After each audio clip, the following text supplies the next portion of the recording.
I'm back, guys, and I'm feeling better than ever. So, yeah, whatever. I promised to make this video a long time ago, and then the problem is, when I promise to do a Granblue video, or when I just promise someone, yo, I won't read Granblue without you, when I won't do this without you, I ended up reading Granblue without you. I just couldn't wait, because I found that 3 chapters dropped that day, or like 3 chapters dropped consecutively in a row, and I was like, oof, I have to read that shit. And then I read the whole of all the chapters. So I'll give you a quick review, or basically quick thoughts of the chapters. I enjoyed the chapter a lot. Really, really a lot. I won't give back what happened in there, but I enjoyed with those 3 chapters, chapter 56 to like 58 or something, plus the point 5 chapter. But I'll talk into that. The point 5 chapter was really funny. We see that teacher again. He does that shit, the boys banter. It was a classical Granblue early style chapter. I enjoyed the point 5 chapter. It was an 8.5.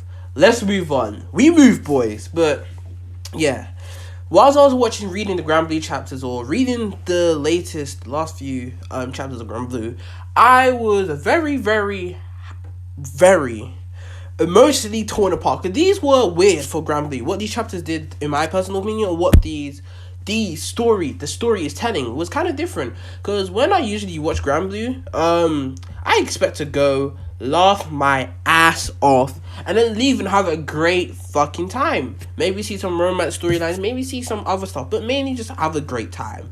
But these chapters, these last 3, they really tore my heart apart. It really tore me down, man.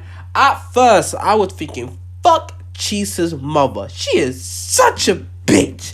I was thinking, fuck Chisa's mother. I just wanted to smack that woman right in the face. Like, I just wanted to give him the high school of the dead time slap. I would just play the clip and smack that.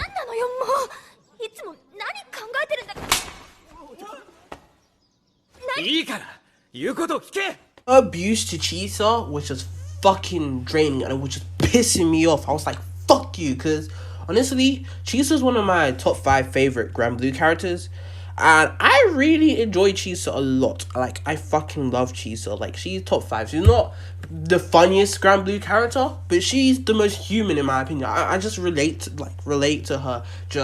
Not even relate to her, because I relate to more Koue. That's why Koue is my favorite. But I just feel for Chisa's character. Like, I love her.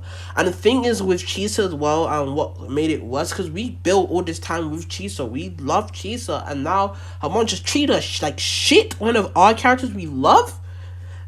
It really tore us down. Until we found out later, like, whilst this was going on, we had this funny scene. Like, Iori was like, oh no, I can't leave the country without, because Chisa's mom, okay, I'll say what happened before that, but Chisa's mom, like, just told Chisa to, like, if you don't have, she legit shut down Chisa when she tried to speak to her and everything. It was heartbreaking, man. She was treating Chisa like shit, and I was pissed off. I should stop swearing, but she was treating Chisa like crap, and I was pissed off. I was genuinely angry and all of that, until we see this.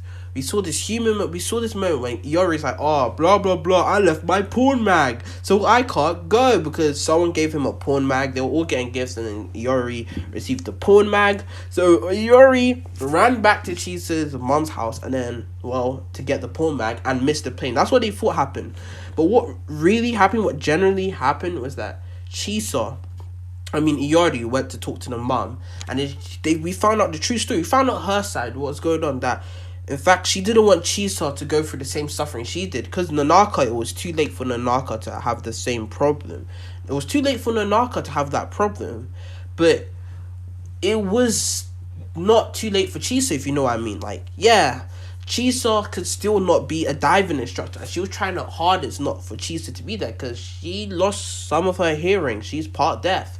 And she's deaf in 1 year. She lost a lot from diving. And yes, she still enjoys diving. She wanted Chisa to do it as a hobby and not be a diving instructor. She doesn't want Chisa to face the same problems as she did. So when that happened, when we found out the explanation where Iori explained it to her, Chisa still didn't believe Iori, because Iori came back the next day, by the way, and he told her everything. She still didn't believe him until she opened the wages to find out that Chisa's mom left a note saying, keep it up, good luck, or I love you, something like that.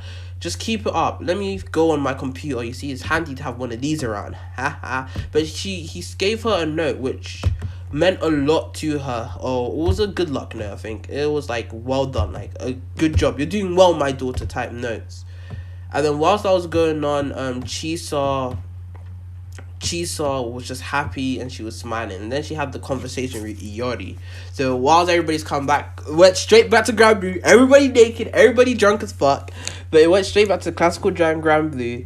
Whilst that was going on, Chisa opened her salary to find out all of this shit. And, well, she was happy. And then she was even to the point where she was so happy that she smiled at Iori. She told him thank you. She treated Iori like a human for the first time in a while, which is funny. Like, obviously she treats him like a human, but she showed her general feelings to Iori for the first time in a while. And then she was crying. She just said everything. And this was one of the most happiest moments of the manga. Chisa just goes up to Iori and just says, I'm glad you're here. Iori blushes, and then the chapter ends. And it says we're gonna get a special colored cover next week, or not next week, the next chapter. We'll have a special colored cover, and it's gonna be fucking awesome. Coming on December the 27th. I can't wait that long, but it's gonna be fucking awesome.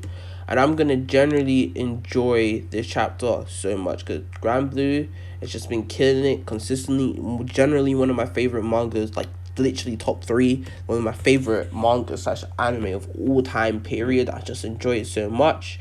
And yeah, guys, this was it for Grand Blue. The chapter was really good. I felt a lot in the chapter. I felt connected to the chapter. I feel like these chapters are relatable, and I honestly love to see what they can do with the characters again, and what this special announcement is, the special cover. It's probably about the Grand Blue movie, but hey, it doesn't hurt for me to hope that we'll get a season 2, or it could be news about the Isekai Grand Blue. I'm glad they're just expanding the Grand Blue world, just building Grand Blue up, and hopefully it can get some popularity. Grand Blue gets good sales. That's all I want. That's legit my dream for Grand Blue, and hopefully we can get that for Grand Blue, and we can make this anime with the popularity it deserves. It's so underrated. I'm thankful for you guys, whoever waited for me, just waited for this review, because Grand Blue is generally just such a good... Honestly, I talk about Black Clover a lot. In this channel, but I love Grand Blue way more than Black Clover. Yes, Black Clover is great and all, but Grand Blue has so much heart to it, so much character, and that's what makes me enjoy the series more. But anyway, guys, I'll be back. I'm going to edit this video now, and hopefully I got some good news for guys. I'm going to try and do some reactions to mangas like Berserk, Fang Bong, and all of that stuff, and I'll be right back. Peace, and I'll see you later.